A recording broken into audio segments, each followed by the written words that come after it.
Welcome to Charter Local Edition Northwest. I'm Dana Cowley, your host for today's segment. We're in Kennewick, and my guest is Colin Hastings. He's the president of the Pasco Chamber of Commerce. Colin, thank you for joining us. Well, thank you so much for having me.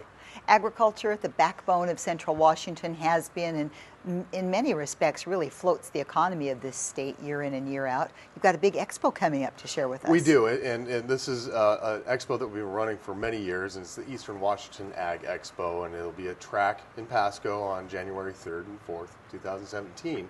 And we've been growing the show, and so we're really excited with some of the new elements that we're going to be presenting this year.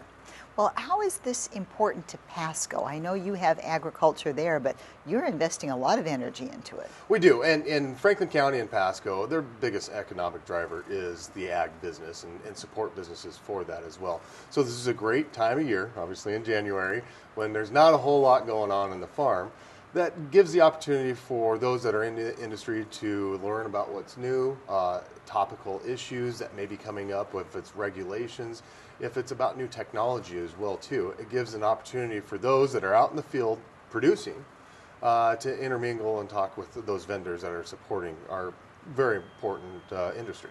Can anybody come, or is it just Absolutely. for farmers? No, it's absolutely anybody can come. And as a matter of fact, this year we're expanding a little bit more. We're going to have a livestock element to it.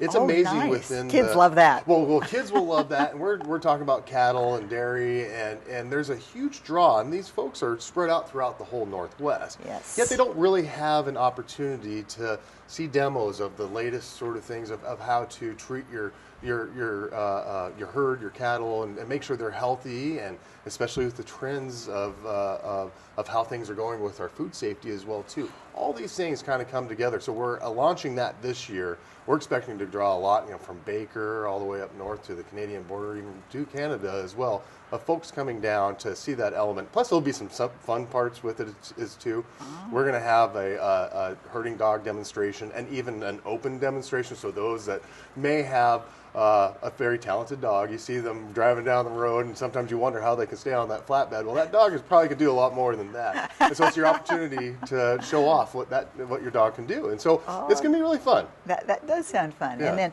speaking of fun, you've got another event you're working on that's coming up a little sooner, the Water Follies. Oh, Water Always Follies. fun. Yes, and that has been a staple for the Tri-Cities for eons, it seems like. And I do sit on the board of directors there.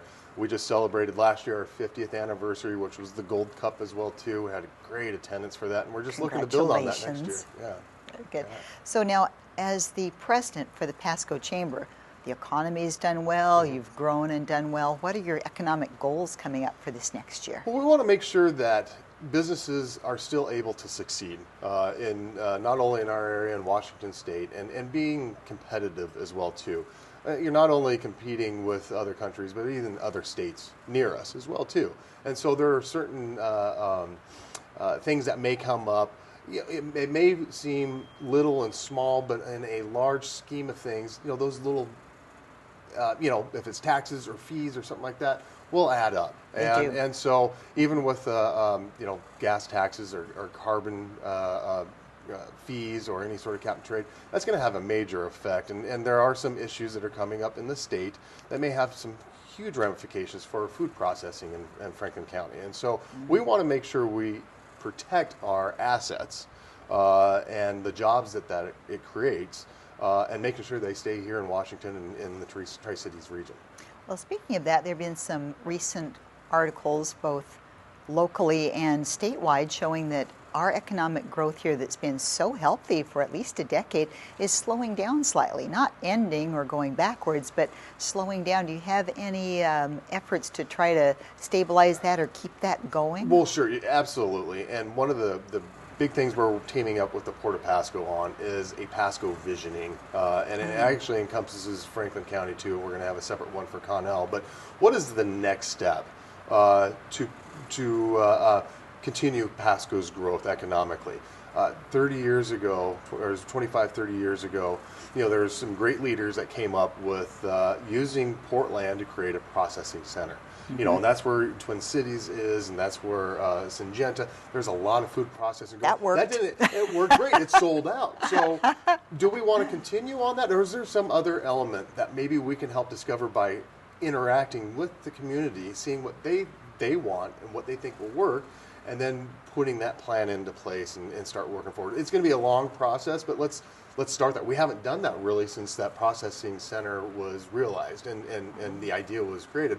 So we're kind of going back to the drawing board and see what could be next. Well, that's exciting. It Something really to is. look forward to. Yeah, absolutely. Thank you for being here. Thank you so much. This is Colin Hastings. He's the president of the Pasco Chamber of Commerce. I'm Dana Cowley, and you're watching Charter Local Edition Northwest.